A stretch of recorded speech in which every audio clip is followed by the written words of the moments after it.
So this is something new that we're doing this time. We're sharing our vision on the screen as well. So hopefully next time when children are presenting their research, we would like them to think about visuals as well so that they can share the message more visually. So, Sallu ala Muhammad wa ala Muhammad.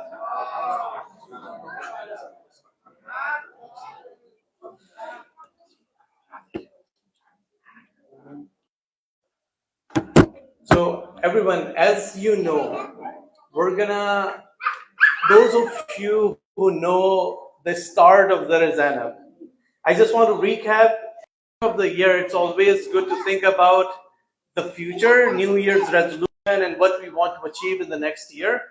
At the same time, in order to understand where we want to go, we need to understand from where we are coming from. So 12 years ago, Dr. Hatim laid the foundation of Juma at Zainabiyah. And Nawab Agha helped him throughout. May Allah elevate his status in Jannah. If it wasn't for Nawab Agha, we would not have gotten the opportunity, and Dr. Hatim's vision of grooming the future generation would not have come about. Because as we know, in different centers, there is a lot of pushback on allowing youngsters to actually speak, for the youth to come forward. There's a lot of difficulties that are faced by the youth over here in general to actually be able to come to the podium and speak. But that is something that was started, and then 2 years ago, starts from a backyard where few people gathered for 4 Fridays, and we had nothing. Only a hope, only a dream that we're going to do something amazing. If we have the opportunity, we will continue the message going. And I say that oftentimes just to remind myself, and since Dr. Hatim is here, Maulana is here, I will remind myself and all of you the words that Dr. Hatim told me when the first Jummah was about to happen in our backyard, that do not be disappointed if people do not show up.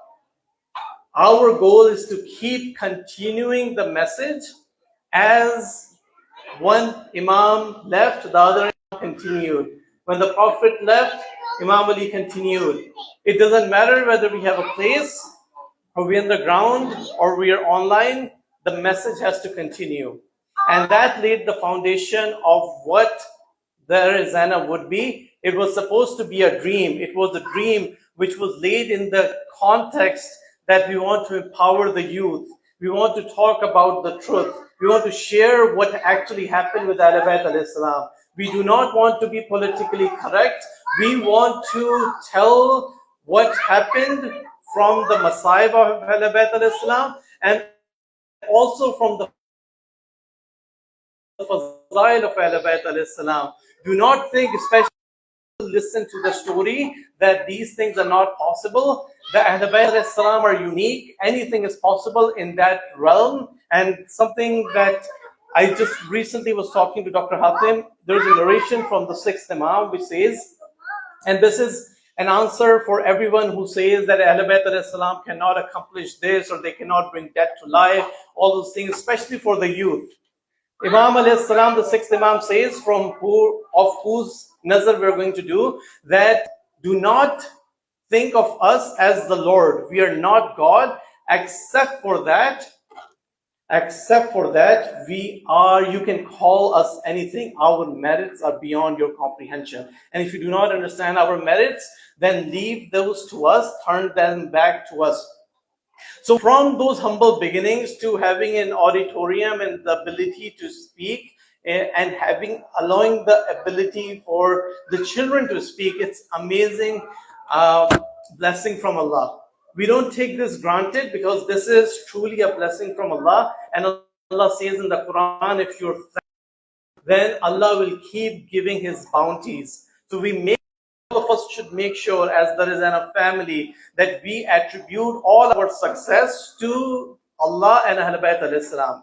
It's nothing of our doing. It's, even though I am humbled when some people say my name, but that is not, it's not my doing or Mariam's doing or Zanbai's doing or anyone else's doing. It is a collective effort blessed by Allah and Ahlul Bayt alayhi salam. So with that being said, in 2025, I won't go into a lot of details about like the vision because you might have heard me in different occasions. But in 2025, we laid out that we're going to focus on three areas, because one is the dream that we want to accomplish to share the message of Ahlul Bayt alayhi salam.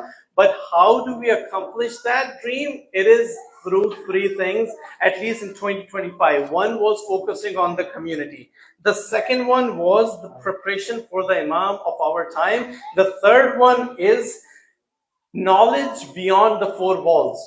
So we know that typically what happens is that knowledge that we share, it stays within the four walls of the Imam Barga. Typically what people have said that majalis are an Indo-Pak community fraternity gathering where people come, gather, and then they leave, and most of the knowledge is lost. So we wanted to make sure that that doesn't happen. So from a community development perspective, we have collectively identified people who are being groomed to be future leaders. These people, and you have seen many of them actually coming forward and presenting, doing research on different occasions, because it takes time, it takes effort from their professional lives. And that is a commitment that they are doing for the cause of Ahlul Bayt alayhi salam. So this commitment is what is appreciated by Allah. And if it wasn't for volunteers, the vision of the Zainab would have died the first day. If we were dependent on paying someone, we would not have had money to actually continue. There are very few scholars like Maulana Wasim who came for the first majlis at the Zainab and said, I am with you and will not charge anything. There are very few people. When you are in the organization and stuff, there are people who say, I want this much, I want this much. So it is important for us to build the foundation of the community of leaders who continue this message. Whether I am gone, whether Dr. Hatim, whether Waleed, there is a next generation followed by the next generation of these youth who came and presented. They need to be prepared for the time when they are needed. So the second thing that we did was we established this volunteer ecosystem, which was very unique. Like, I know there was a lot of questioning. There were a lot of people who were saying, do not give the responsibilities to youth. But the youth have taken, especially when I say youth, I'm not talking about like in 20s. I'm talking about children who are from 7 years all the way to 20 years. This emerging youth age group, this has taken the responsibility of doing things and organizing, and as well as like cleaning up and doing all of those things. So that was an amazing thing, and ultimately it resulted in more than 150 programs in last year, which is amazing for a new center which doesn't have resources, which doesn't have its own thing. Because someone asked me, why don't you focus on gathering funds and fundraising to buy a place? And the response that we have, Dr. Hatim has, and everyone that has been with us, is when Allah wants, there will be a place which will be identified for us. For now, the goal is to keep going one day at a time, but do not relax in this journey. And that will be my third point when we think about 2026. The second part was preparation for the Imam. Every single lecture in the majalis, every single thing that we have done, we have focused, our focus has been on the Imam of our time. Whether it is with Dua Faraj or Dua Ziyarat Ashura, or instructing the scholars to actually talk about this topic, to prepare for that topic, for that time. Because we don't know when the announcement will come. We don't know how situations have been evolving. And those who have been coming to the Zainab, they know how we have been talking about the situation, and the importance of community is really, really connected to that. So this is something that I mentioned in my last conversation speech on Friday. I will repeat this, that if the announcement comes, that it will be wajib on all the males to leave for the Imam. So then what happens to the family? What happens to the children? What happens to the women? So it is imperative, and this is something that my wife gave the idea, so I will give her the credit, that the ladies have to have this community feeling. They have to build this feeling so that one family could start living with another family. They're not depending on each other. The time might be difficult.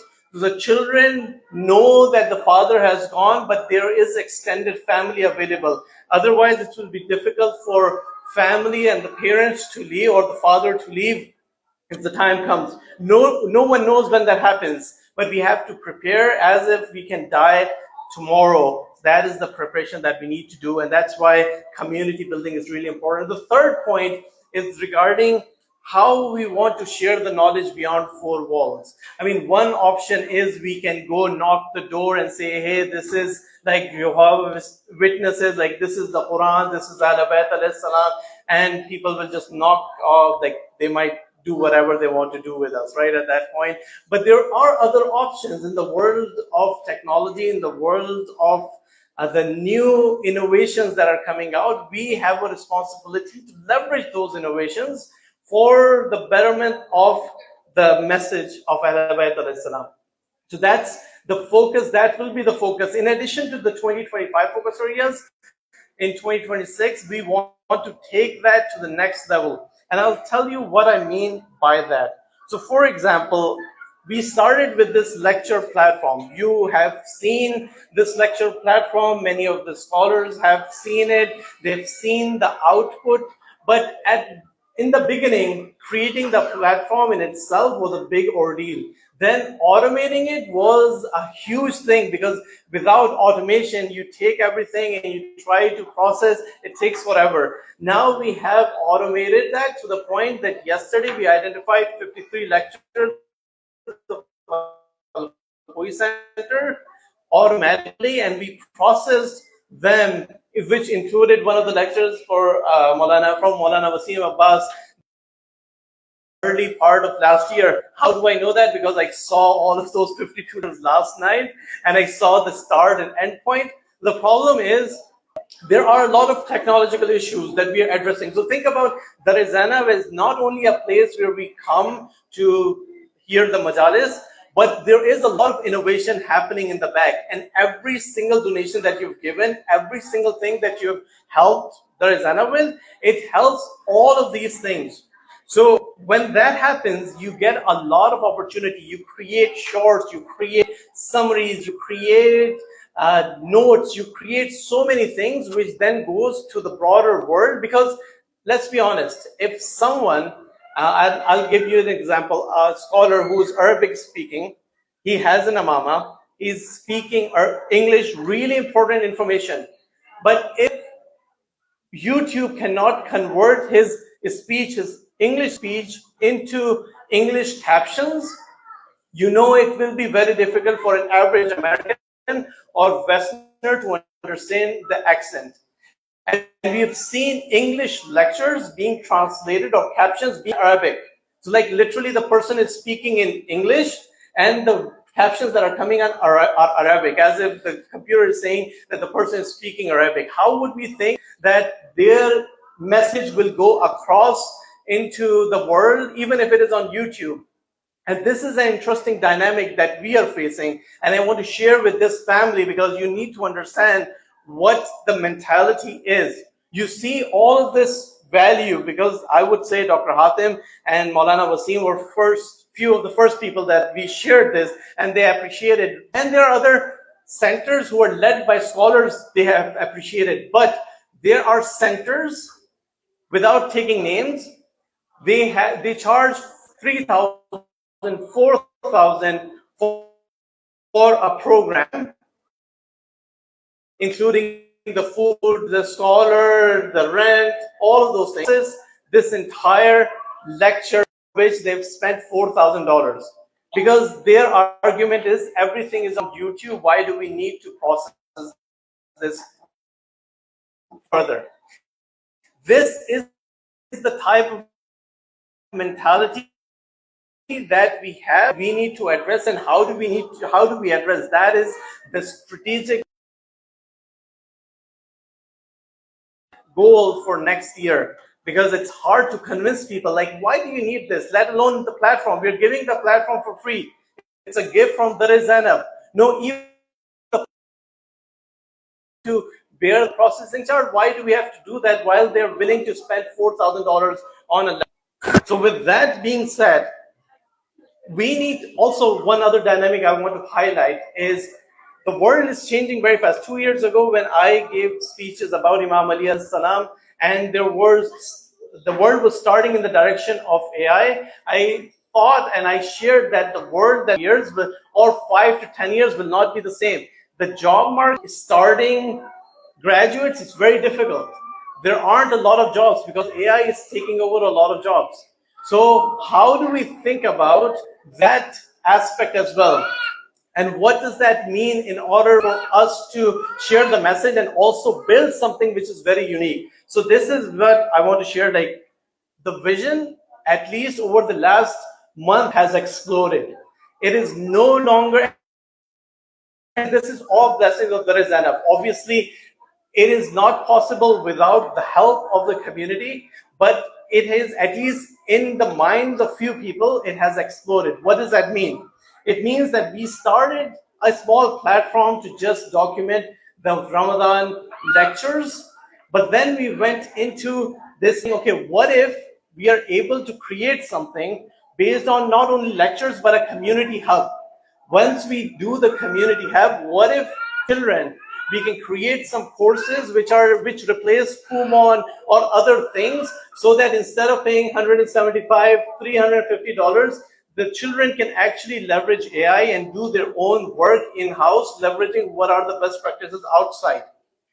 Then you have the ability of converting into courses. You have the ability of doing other things with the lectures that you have in order to actually promote the message. And then what about the ability of converting the message of people like Imam Khomeini, his lectures, his message, Iqbal, who is read by Sayyid Khamenei, and the vision that those have, and converting them into something, an innovation, a foundation which is not given in school for the students, for the youngsters. It will be a very different dynamic. They will be able to convert this into knowledge that they are not even able to comprehend today.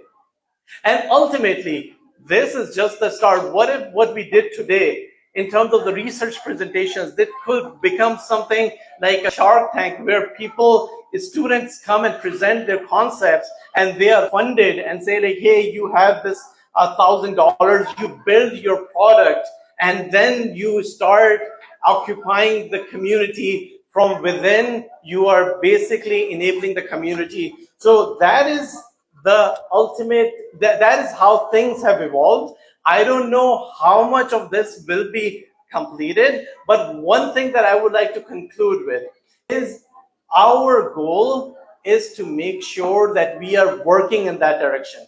Results come from Allah. So every time share the message, every time you communicate, every like, every share, every word of mouth, every time you encourage your children, every time you are part of this message, you strengthen the vision of the Zainab.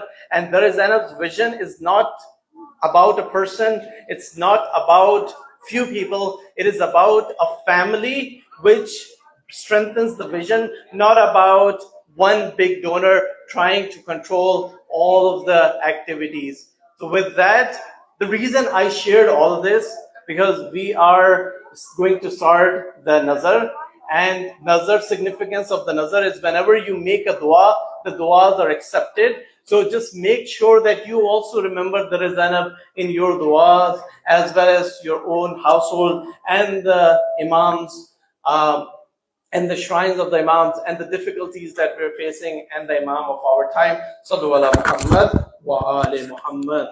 Allahumma salli ala Muhammad wa ali Muhammad.